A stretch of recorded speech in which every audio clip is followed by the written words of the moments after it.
ऊंटारी बातां आकाशवाणी उदयपुर, बीकानेर, बांसवाड़ा, सूरतगढ़, डूंगरपुर और माउंट आबू से प्रत्येक माह के दूसरे चौथे शुक्रवार को शाम 5:30 से 6 बजे तक आप सुनेंगे ऊंटों पर विशेषज्ञों की राय और जानकारी। इस कार्यक्रम के प्रायोजक है राष्ट्रीय उष्ट अनुसंधान केंद्र बीकानेर।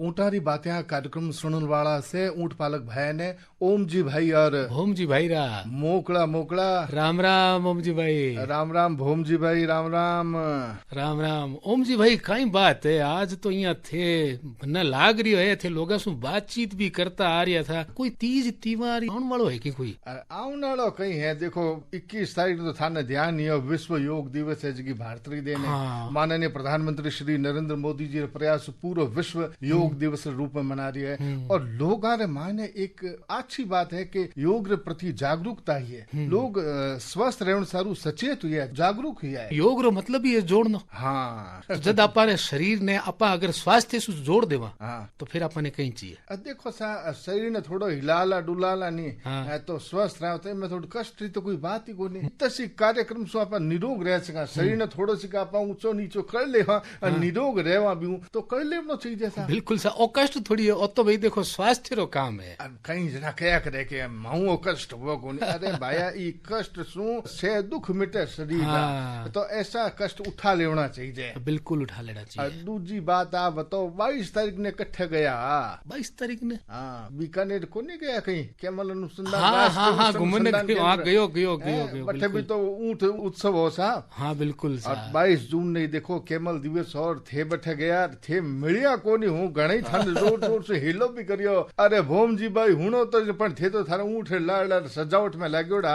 अच्छी बात है। देखो ऊंट दौड़ भी हुई और साज सज्जा भी ऊंट रही और कई परिचर्चाएं भी हुई बातचीत भी अच्छी ज्ञानवर्धक जानकारी भी बठे मिली तो थोड़ो मन अच्छो लाग्यो। थाने लाग्यो को लगे बिल्कुल घणो करो अच्छो लाग्यो। अब देखो थे इन बात सु अंदाजो लगा लो कि मैं तो खोयड़ो कि थे मने आवाज दी हिलो करियो और मैं थानी बात ही सुनी कोई। तो ऊंट री सेवा में लाग्योड़ा किए कर मारो ऊंट फूट रो लागे।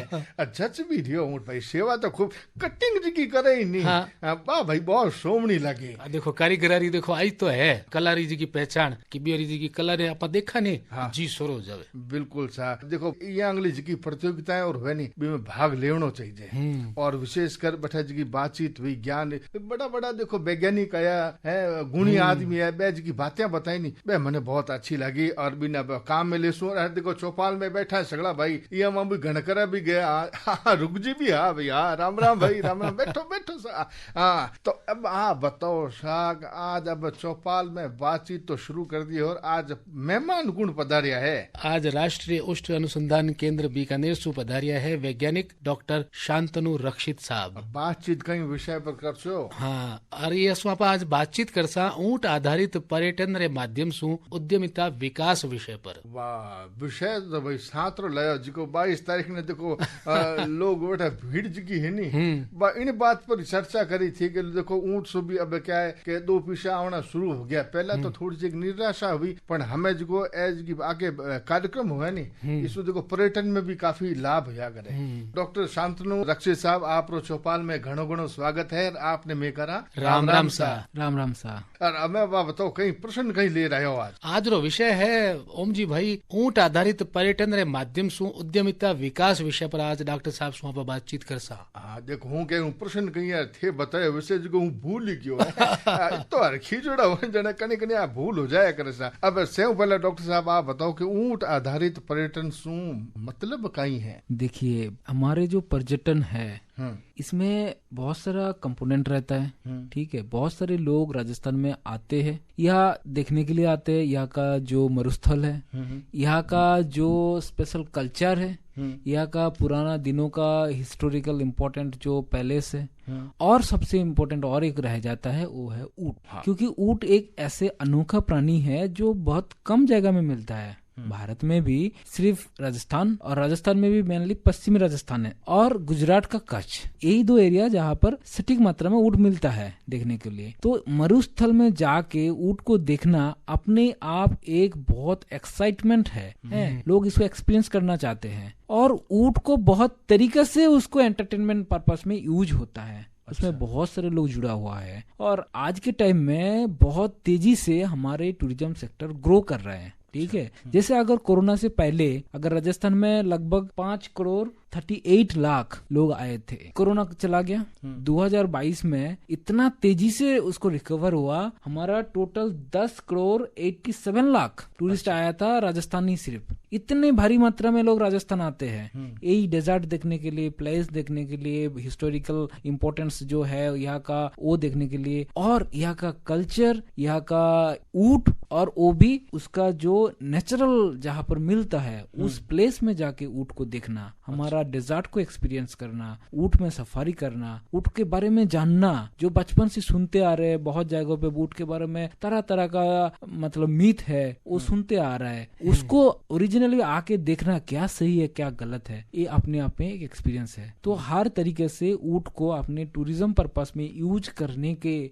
जो एक सिस्टम है यही है हमारा ऊंट आधारित पर्यटन। भोमजी भाई 10 करोड़ 27 लाख जी की संख्या बताई पर्यटकारी आ उत्साह वर्धन करने वाली है सा, और आ ऊंट पालका ने एक नई दिशा भी देवे और एक अच्छो संकेत भी है। बिल्कुल है ओम जी भाई कि भाई देखो आपा जगह पर इस संस्कृति ने देखा और आपा जब यहाँ जाना कि भाई यहाँ पर ऊंट रे कारण इन राजस्थान री इतनी खासी पहचान है तो मन तो हरख्यो बिना रहे ही नहीं। जी बिल्कुल सा। तो अब डॉक्टर साहब मारा ऊंट पालक आ जानना चाहे कि ऊंट किन बात पर्यटन में योगदान दे सके। मैं तो कहूँगा ऊंट एक अंडर यूटिलाइज्ड एनिमल है टूरिज्म में, इसको बहुत तरीके से यूज में लिया जाता है बट उतने ज्यादा स्केल में अभी भी नहीं लिया जा रहा है जितना पॉसिबल है। ठीक है, क्योंकि ऊंट के बारे में लोगों में क्यूरियोसिटी बहुत ज्यादा है, बाहर से जो भी आता है। अगर आप किसी को भी पूछेंगे आपने कभी ऊँटनी का दूध पिए है क्या, बहुत कम लोग पिए हैं। ऊँटनी का दूध अपने आप एक बहुत इंपॉर्टेंट है, बहुत थेरापिटिकल वैल्यू है, लेकिन बहुत कम लोगों ने इसको एक्सपीरियंस किए हैं, इसके बारे में जानते हैं। फिर बहुत मनोरंजन के लिए ऊँट को लिया जाता है। ऊँट में बहुत सारे एक्टिविटीज होता है, बहुत सारे गेम्स होता है जो ऊंट के साथ किया जाता है, ऊंट के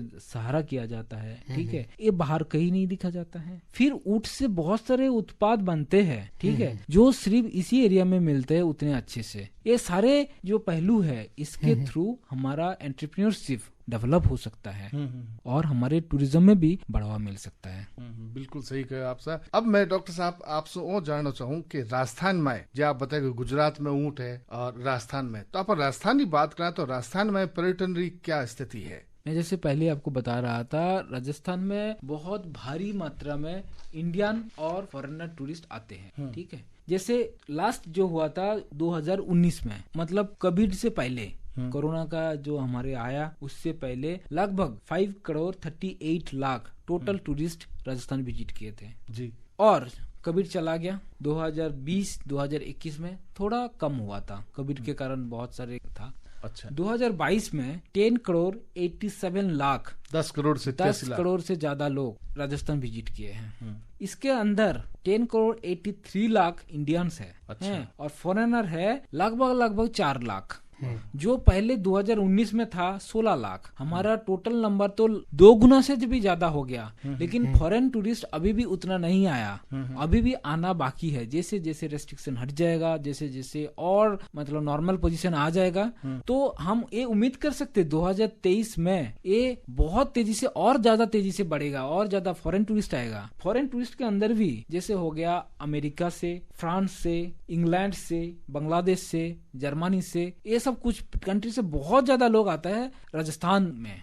तो स्वदेशी भी आता है, फॉरेनर भी आता है, राजस्थान में आता है डेजर्ट को एक्सपीरियंस करने के लिए, क्योंकि डेजर्ट और कैमल हर देश में भी नहीं मिलता है, हर स्टेट में भी नहीं मिलता है जी। तो हमारे ये जो डेजर्ट प्लेस है राजस्थान का और जो कैमल है वो बहुत ही यूनिक है। इसको एक्सपीरियंस करने के लिए ना कि केवल देश के हर कोने से, फॉरेन का भी हर कोने से लोग आते हैं। और ऊंट यहाँ का कल्चर से बहुत दिनों से जुड़ा हुआ है, तो यहाँ का जो कल्चरल इम्पोर्टेंस है तब तक कंप्लीट नहीं होगा जब तक हम लोग ऊंट के बारे में, ऊंट का कंट्रीब्यूशन के बारे में ना जानेंगे। जी जी, आप बताइए राजस्थान स्थिति के बारे में। अब जगह राजस्थान जगह ऊंट पालक भाई है, बिहारी स्थिति अब कहीं है ये परिवर्तन में?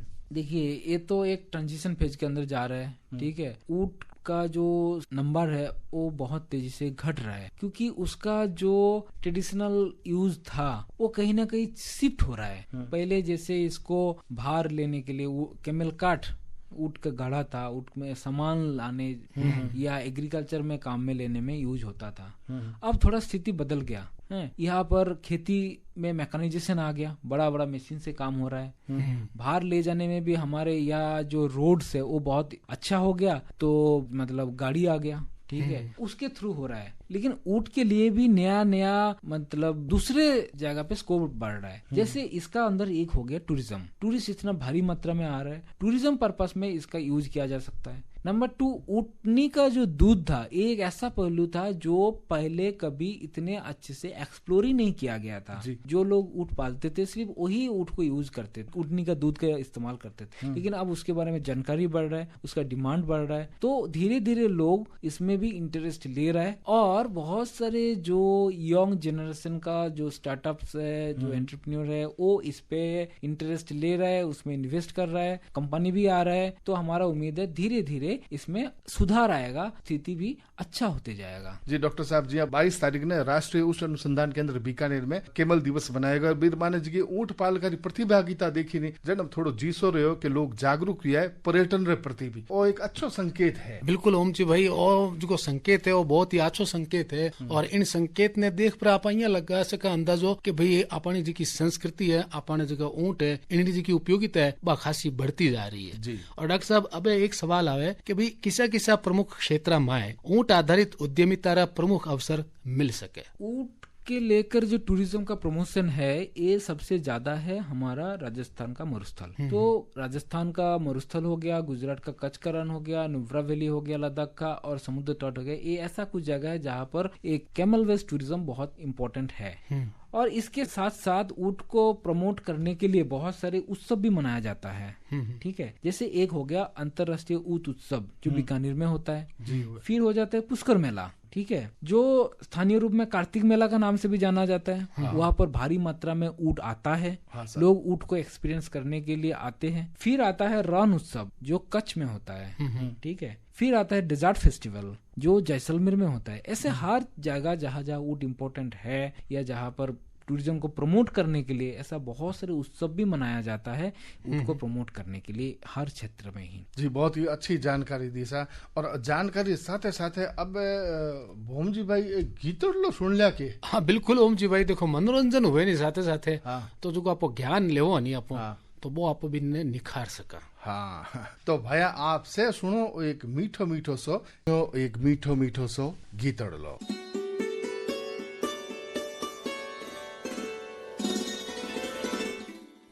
मैं डॉक्टर आर्तबंधु साहू, निदेशक राष्ट्रीय ऊँट अनुसंधान केंद्र बीकानेर। ये केंद्र ऊँटों के संवर्धन एवं अनुसंधान के क्षेत्र में कार्यरत है। समस्त ऊँट पालक भाई बहन इस क्षेत्र से जुड़कर अपनी समस्याओं का निदान पा सकते हैं एवं व्यवसाय हेतु जो लाभ उठाना है वो उठा सकते हैं। इसके लिए राष्ट्रीय ऊँट अनुसंधान केंद्र द्वारा प्रायोजित कार्यक्रम ऊँटारी बाता माह के दूसरे और चौथे शुक्रवार को शाम 5:30 से 6 बजे जरूर सुने। राष्ट्रीय ऊँट अनुसंधान केंद्र बीकानेर।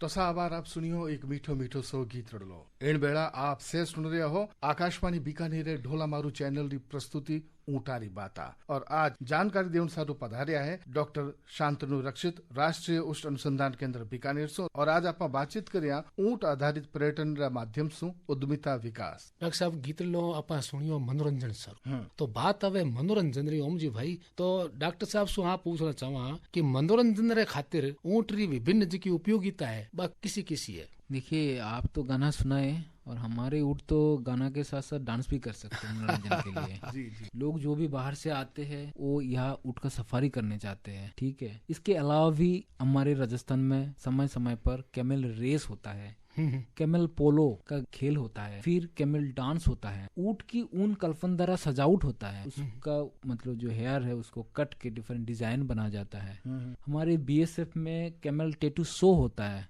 जो आप अगर कभी जैसलमेर के डेजर्ट फेस्टिवल में गए होंगे तो देखे होंगे।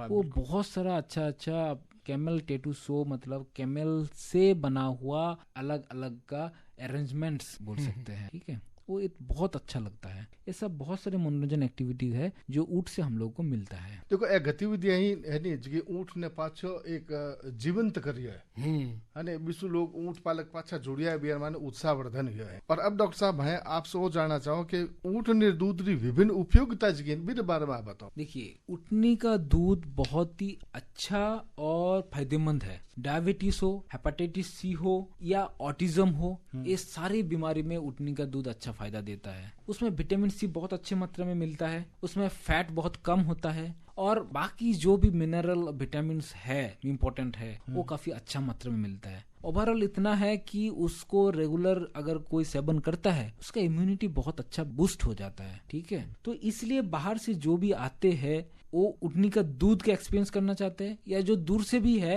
वो ऊँटनी का दूध का किसी तरह यूज करना चाहते हैं कि उनका जो प्रॉब्लम्स हो उसका सोल्यूशन हो जाए। तो धीरे धीरे बहुत सारे एंटरप्रेन्योरशिप ऊँटनी का दूध को लेके डेवलप हो रहा है इस एरिया में। अच्छा, जैसे बहुत सारे कंपनीज है, वो हो सकता है प्राइवेट कंपनीज, हो सकता है हमारा जो कोऑपरेटिव्स, ठीक है, या गवर्नमेंट का हेल्प से डिफरेंट जो सोशल ऑर्गेनाइजेशन है वो भी कैमल डेयरी बेस्ड जो एंटरप्रेन्योरशिप है इस पर काम कर रहा है। ठीक है, ये लोग ऊँटनी का दूध का बिजनेस कर रहा है और ऊँटनी का दूध सिर्फ रॉ मिल्क नहीं, उसको पास्चुराइज्ड करके उसको सप्लाई कर रहा है। उसमें पाउडर बना रहा है, उससे घी बन रहा है, चॉकलेट बन रहा है, कैमल मिल्क सोप भी अवेलेबल है। आप ऑनलाइन से भी ये सब खरीद सकते हैं।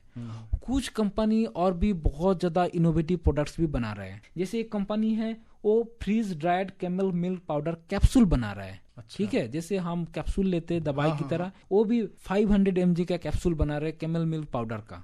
कुछ कंपनी है जो सनस्क्रीन की तरह कैमल मिल्क क्रीम बना रहा है जो यूवी से प्रोटेक्शन दे रहा है। मतलब कैमल मिल्क को कितना इनोवेटिव वे से यूज किया जा सकता है, उसमें एंटरप्रेन्योरशिप डेवलप हो रहा है, उसका यूज का एक एक पहलू जैसे सामने आ रहा है, उससे ज्यादा एंटरप्रेन्योरशिप डेवलप होते जा रहे हैं और लोग उद्यमिता विकास में भागीदारी निभा रहे हैं, भागीदारी निभा रहे हैं और बहुत सारे मतलब अलग अलग जगह से इस पे इन्वॉल्वमेंट आ रहे हैं। देखो साहब ओम जी भाई, डॉक्टर साहब जी बतायो ने कि ऊँटनी जो दूध जी की उपयोगिता है भाई कितनी बढ़ी है कि विश्व के घना करा उत्पाद बन रहे हैं, कैप्सूल बन रहे हैं। हाँ। तो डॉक्टर साहब अब सवाल वो आवे कि जब ऊँटनी जो दूध री इतनी मांग है, उनरे बाबत इतना काम हो रहा है, तो भारत रे माए ऊँट डेयरी री कई स्थिति है। देखिए, पहले तो ऊँट डेयरी बहुत ज्यादा नया नहीं, मतलब बहुत पुराना नहीं है। ठीक है, कमर्शियल डेयरी इंडिया में बहुत देरी में शुरू हुआ है क्योंकि इसके बारे में उतना जानकारी नहीं था, इसमें एफएसएसआई अप्रूवल भी नहीं था। बट अभी इसमें एफएसएसआई के अप्रूवल मिल गया, मतलब कैमल मिल्क ह्यूमन कंजम्पशन के लिए पूरा सेफ है। और इसका जो भी डिमांड था, मतलब इसके बारे में बोला जाता है ये इस बीमारी में अच्छा है, उस बीमारी में अच्छा है, इसका साइंटिफिक डाटा भी हमारे पास है। ठीक है, उसमें ह्यूमन ट्रायल चल रहा है, वो जितना डाटा आ रहा है उतना स्ट्रांगली हम इसको बोल सकते हैं। तो इसमें क्या क्या फायदा है, कैसे फायदा हो रहा है, किनको फायदा हो रहा है, जितना डाटा आएगा लोगों के अंदर इसका जागरूकता बढ़ेगा, लोगों में इसका मतलब डिमांड बढ़ेगा, ऐसे ऐसे सप्लाई भी बढ़ते, मतलब सप्लाई के लिए भी इसका बहुत सारे एंटरप्रेन्योरशिप आते रहेगा। कुछ डेयरी ऑलरेडी डेवलप हो गया है, ऐसे बहुत सारे डेयरी इस पे इन्वॉल्व हो रहा है।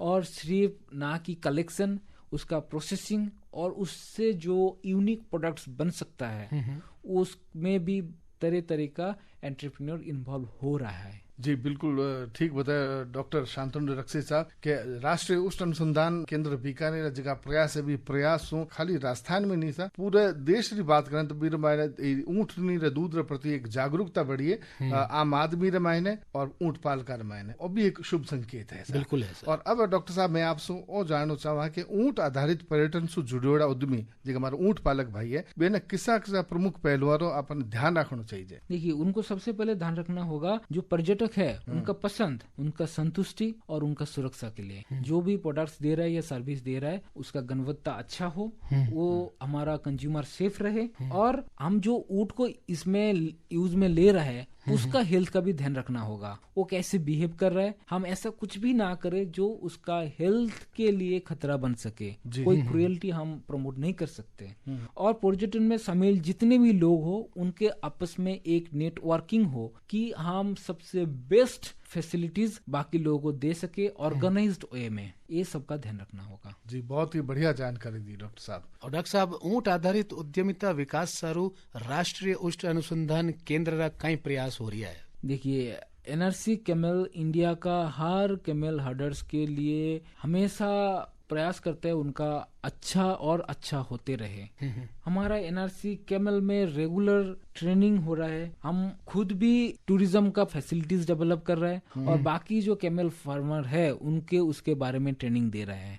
हमारे यहाँ दूध का प्रोडक्शन हो रहा है, ऊँटनी का दूध का, उसका प्रोसेसिंग हो रहा है, उसके पर बहुत सारे प्रोडक्ट्स बन रहे हैं, नया नया प्रोडक्ट्स बन रहा है और कैसे बन रहा है, कैसे बनाया जा सकता है, ये एंटरप्रेन्योर या जो भी उद्यमी है उसको सिखाया जा रहा है। जो यंग जनरेशन है उसको ट्रेनिंग दिया जा रहा है और ऊँट से बने बाकी जैसे उत्पाद है, वो लेदर हो या ऊँट का हेयर से हो, वो सबका प्रमोशन हो रहा है। उसका वही पर बना के लोगों को बनाने सिखाया जा रहा है और कैसे कैसे उसको बेचा जा सकता है, उसके बारे में कैसे कैसे और ज्यादा इंटरेस्ट डेवलप किया जाए, ये सब पर काम कर रहा है। और समय समय पर बहुत सारे इवेंट किया जाता है जिसमें भारी मात्रा में प्रमोशन मिले, जैसे अंतरराष्ट्रीय ऊँट उत्सव, उसका कैमल रिलेटेड जो एक्टिविटीज है उसके लिए कैमल रेस ट्रैक बनाया गया हमारे इंस्टीट्यूट में, जहाँ पर कैमल रेस होता है। ऐसे बाकी जो भी उत्सव है, मतलब उत्सव का जो भी कैमल रिलेटेड इवेंट्स है वो हमारे हुआ होता है एनआरसी कैमल में। तो भारी मात्रा में लोग आते हैं, ऊँट का जो मनोरंजन के लिए जो भी यूज है उसमें कंपटीशन में उसको खुद एक्सपीरियंस करते हैं। और जैसे कैमल डे हो गया, वर्ल्ड कैमल डे, हमारा फाउंडेशन डे या इंटरनेशनल कैमल फेस्टिवल में ऐसा बहुत सारे ऊँट से जुड़ा मनोरंजन का मतलब प्रयास किया जाता है। वो कैमल रेस हो, कैमल डेकोरेशन हो, कैमल ऊन कल्पन हो, ये सारी एक्टिविटीज वहाँ होता है। भौम जी भाई, देखो सबसे बड़ी बात है कि राष्ट्रीय ऊँट अनुसंधान केंद्र जितना भी प्रयास करे वे सराहनीय है। अब सारा ऊँट पालक सारू और आम आदमी सारू हितधारी है सा। हाँ, बिल्कुल है सर। आम आदमी सारू बहुत ही उपयोगी है और ए प्रयास जितना सराह बितो कम है सा। आज ऊँट पालकर मैंने एक नई जागरूकता आई है। डॉक्टर साहब, मैं थासु सवाल पूछिया और थे बुनरा जवाब भी माने अच्छी तरह से दिया और हमारा ऊँट पालका ने समझाया। फिर भी जे कोई हमारी बात अगर रहेगी है तो आप चालती चालती बेड़ा हमारा ऊँट पालका ने कई संदेश देना चाहो सर। हम तो यही कहना चाहेंगे, ऊँट एक अंडर यूटिलाइज्ड एनिमल है, इससे और बहुत बहुत फायदा लेने का स्कोप है, इससे आमदनी बढ़ाने का और बहुत सारे दूध को लेके, टूरिज्म को लेके, ऊँट का हड्डी, लेदर, हर चीज़ों का मतलब एंटरप्रेन्योरशिप डेवलपमेंट का स्कोप है। बहुत आमदनी हो सकता है और टूरिज्म सेक्टर बहुत तेजी से बढ़ रहा है। कोरोना चला गया, बहुत तेजी से लोग बाहर आना चाह रहे हैं टूरिज्म के लिए। तो हम देख भी रहे हैं कि हर साल बहुत मतलब तेजी से ज्यादा लोग टूरिज्म के लिए एज ए टूरिस्ट यहाँ आ रहे हैं। वो लोगों के लिए ऊँट बहुत यूनिक है, वो एक्सपीरियंस करना चाहते हैं। जो दूर में है, डायबिटीज पेशेंट है, वो वेट कर रहे हैं कब उसको ऊँटनी का दूध मिले। तो स्कोप तो बहुत ज्यादा है। सिर्फ सिस्टम धीरे धीरे और अच्छा डेवलप हो जाए तो इनकम बढ़ेगा ही बढ़ेगा, एम्प्लॉयमेंट बढ़ेगा ही बढ़ेगा। देखो डॉक्टर साहब, घड़ी है जिको वो अब इशारो कर दी है और समय की मर्यादा भी अपने ध्यान रखना पड़सी। डॉक्टर साहब, आप चौपाल में पधारिया, माने इतनी अच्छी और बहुत ही बढ़िया जानकारी दी। इन सारू मैं आपने देवा धन्यवाद और मैं करा राम राम सा। राम राम सा।